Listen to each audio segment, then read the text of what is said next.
तुम्हारी ज़िंदगी में एक इंसान है जो तुमसे बात करता है, तुम्हें टेक्स्ट करता है ना?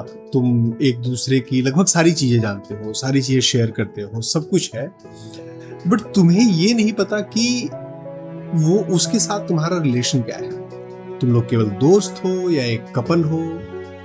ये रिलेशनशिप में कन्फ्यूज़न आज के समय में यंगस्टर्स में स्पेसिफिकली बहुत कॉमन सी प्रॉब्लम हो गई है। तुम्हें नहीं पता कि ये फ्रेंडशिप है या रिलेशनशिप है या सिचुएशनशिप है, ये केवल मन की बकवास है।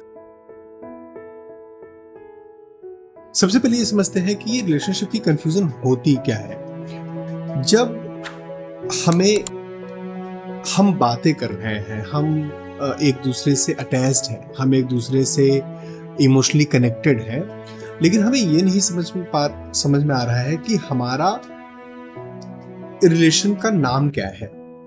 ये एक्चुअली 3 लेयर में होता है। इसको थोड़ा सा डिटेल में समझते हैं तो ये 3 लेयर में होता है।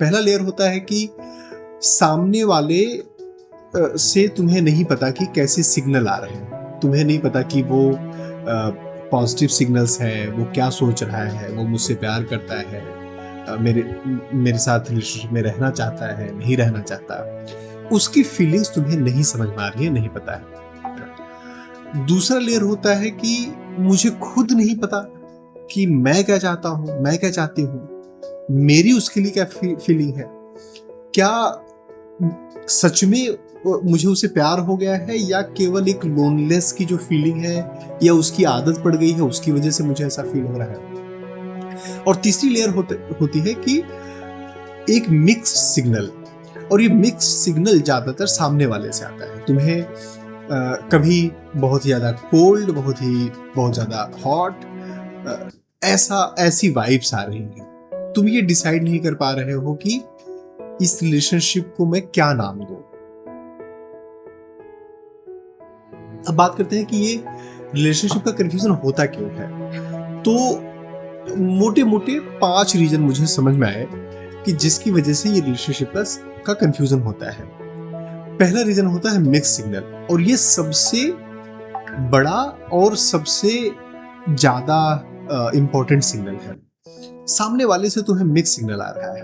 तुम्हें ऐसा लग रहा है कि हाँ, हम रिलेशनशिप में हैं, वो मुझसे प्यार करता है, प्यार करती है, वो मुझे पसंद करता है, तुम्हारे साथ बैठना, बातें करना, है ना, घूमना, टाइम स्पेंड करना, सारी चीजें। लेकिन जब तुम पूछो तो नहीं यार, you are my best friend. वो समझ में नहीं आता कि रिलेशन कहाँ जा रहा है। और ये एक समय में जब हम लोग कॉलेज में थे, स्कूल्स में थे, उसके बाद तो ये ज्यादातर होता था कि लड़कियां फ्रेंड जोन करती थी लड़कों को। बट अभी के यंगस्टर्स मैं देख रहा हूँ, अभी के टीनेज के जो बच्चे हैं उनमें मैं देख रहा हूँ, this is from both sides. तो अभी कुछ भी इसमें लड़के लड़की जैसा नहीं है। लड़कियों को भी इस तरीके की प्रॉब्लम हो रही है, लड़कों को भी इस तरीके की प्रॉब्लम हो रही है। मिक्स सिग्नल मिल रहे हैं, क्लियर सिग्नल नहीं मिल रहा है।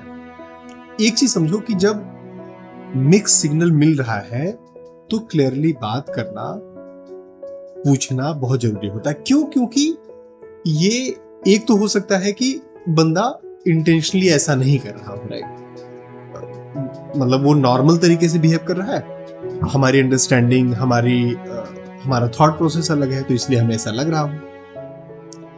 दूसरा, और ज्यादातर केसेस में सामने वाला इंटेंशनली ऐसा कर रहा हो, क्योंकि बहुत सारे लोग वो रिलेशनशिप की जो वार्मथ होती है, जो रिलेशनशिप के बेनिफिट्स होते हैं, वो चाहते हैं, लेकिन कोई कमिटमेंट नहीं देना चाहते।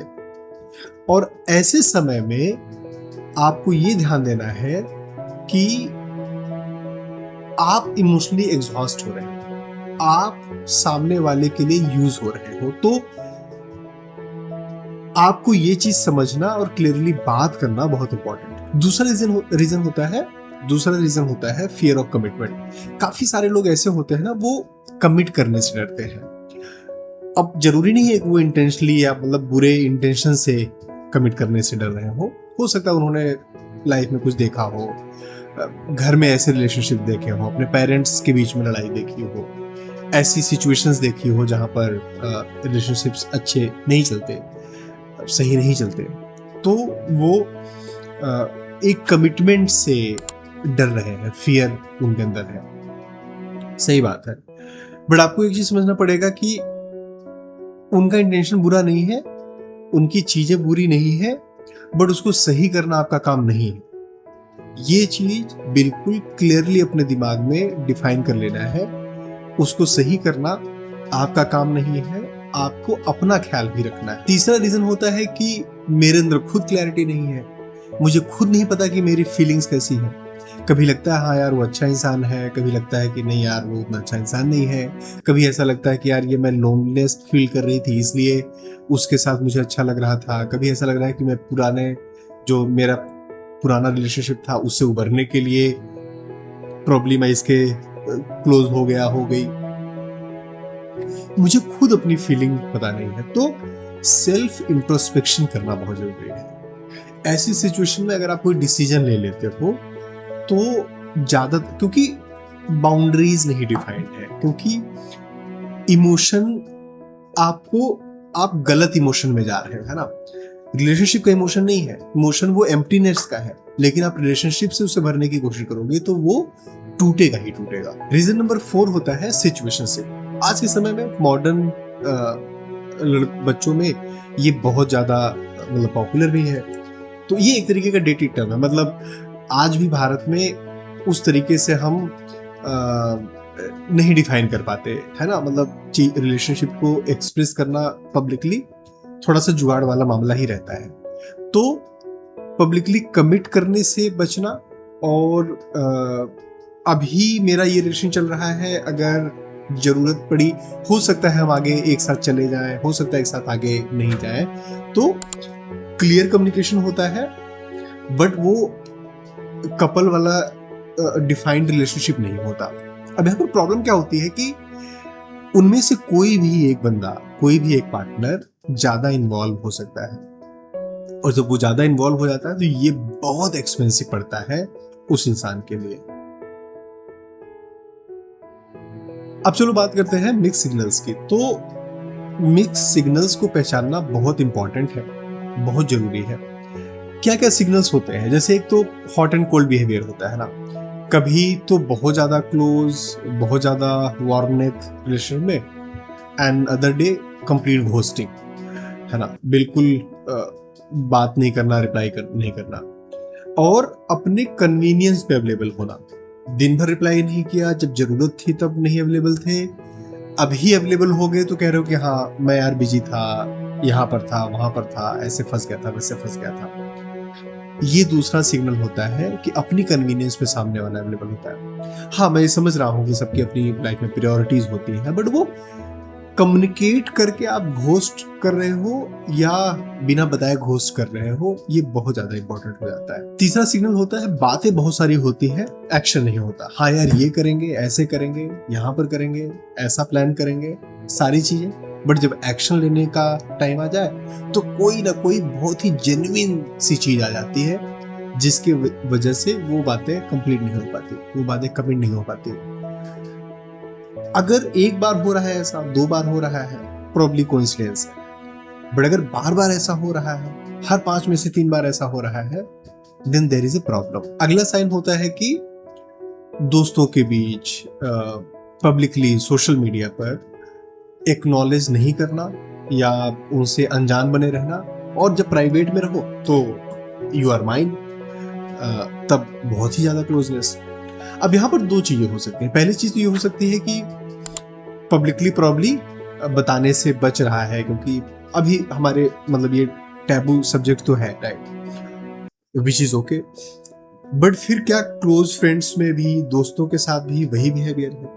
अगर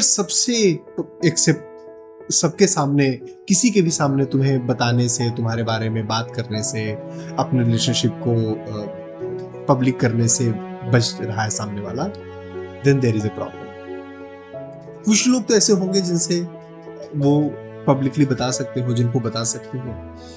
अगर बिल्कुल किसी से भी नहीं बताया जा रहा है, बिल्कुल केवल प्राइवेट में ही रिलेशनशिप की बातें हो रही है, then there is a problem. एक और बहुत ही इंपॉर्टेंट फैक्टर है जो रिलेशनशिप के बारे में बात करते हुए जरूर बात करना है, वो है कई सारे लोग ऐसे होते हैं ना, चाहे आप उनके साथ रिलेशनशिप में हो या होने वाले हो, वो इमोशनली अनअवेलेबल होते हैं। आपके साथ खड़े हैं, आपके साथ घूम रहे हैं, बातें कर रहे हैं, आ रहे हैं, जा रहे हैं, आपको जब जरूरत पड़ रही है हर समय अवेलेबल है, बट इमोशनल बातें करने से बचते हैं, डीप बातें करने से बचते हैं, शेयर करने से बचते हैं, चीजों के अंदर जाने से बचते हैं। इमोशन का एक वॉल सा लगता है कि एक दीवार सी खड़ी है, हर समय हर जरूरत पे वो मेरे साथ है। जब भी मैं प्रॉब्लम में था वो साथ था, जब भी मैं किसी सिचुएशन में था वो साथ थी, लेकिन इमोशन मिसिंग है। अब ऐसा एक तो रीजन, मतलब ज्यादातर केसेस में रीजन ऐसा होता है कि उसने कभी तो उसके साथ ऐसी सिचुएशन हुई थी, कभी ऐसी बातें हुई थी कि वो ओपन नहीं हो पाता है, ज्यादा खुल के नहीं बात कर पाता। ओके, यहां पर एक प्रॉब्लम है, आप थेरेपिस्ट नहीं हो। Do clear communication and try to resolve this. अगर रिजॉल्व नहीं हो रहा है, this relationship is not for you. I understand सामने वाला बंदा इंटेंशनली बुरा नहीं है, खराब नहीं है, राइट, लेकिन आप थेरेपिस्ट नहीं हो। उसकी लाइफ से ट्रोमा, उसकी लाइफ में जो ट्रोमा है उससे निकालने की होल सोल रिस्पॉन्सिबिलिटी आपकी नहीं है। आप फिर उसी में फंस जाओगे, आप उसी में बिल्कुल पूरी जिंदगी, आप पूरी लाइफ आपकी उसी में फंस जाएगी।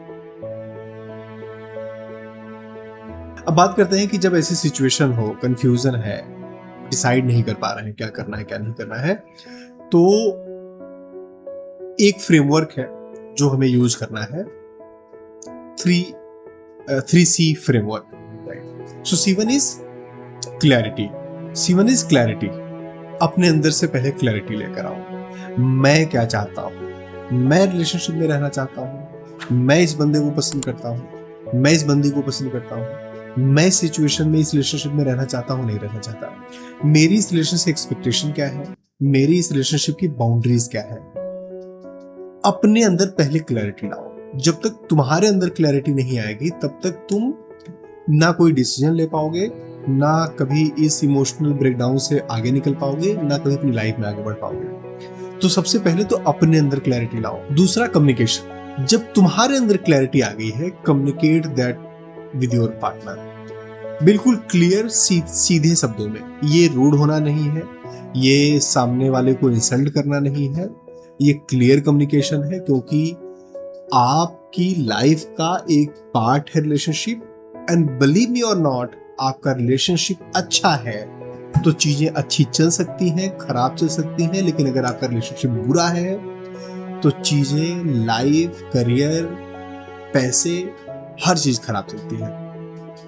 कम्युनिकेट डायरेक्टली, बात करो कि this is what I expect from you, these are the boundaries, और एवरीथिंग इज ओके। ऐसा नहीं है कि किसी अच्छे बंदे को आपने रिजेक्ट कर दिया या अच्छे बंदी को आपने मना कर दिया, there is some hard feeling. No, बिल्कुल नॉर्मल है, बट डिसाइड करके आपको कम्युनिकेट करना है। एंड C3 है कंक्लूजन। जब आप स्टेप 2 ले लेते हो, C2 करते हो, मतलब क्लियर कम्युनिकेट कर देते हो, उसके बाद आपको डिसाइड करना है अब आपको क्या करना है। You have made yourself clear, then you have communicated as well. Now you have to take your own decision whether I want to wait, I want to take some more time, I want to do some checklist. इसमें से कोई भी जो आप decision लोगे वो गलत नहीं है। अपने ऊपर ब्लेम भी नहीं करना है, कोई भी इसमें से डिसीजन गलत नहीं है। इट्स जस्ट दैट आपको एक डिसीजन लेना पड़ेगा। दोस्तों, मुझे उम्मीद है कि इस वीडियो से आपको थोड़ी क्लैरिटी जरूर आई होगी, और अगर क्लैरिटी आई और ये टॉपिक आपको पसंद आया तो प्लीज़ इस वीडियो को लाइक करिए, अपने दोस्तों के साथ शेयर करिए, उन लोगों के साथ शेयर करिए जिनको ये ज़रूरत है इसकी, है ना। और अपनी हेल्थ का, अपनी मेंटल हेल्थ का बहुत बहुत ध्यान दीजिए। हमारे वीडियोज़ को देखते रहिए, अपना और अपनों का ख्याल रखिए। Thank you. जय हिंद।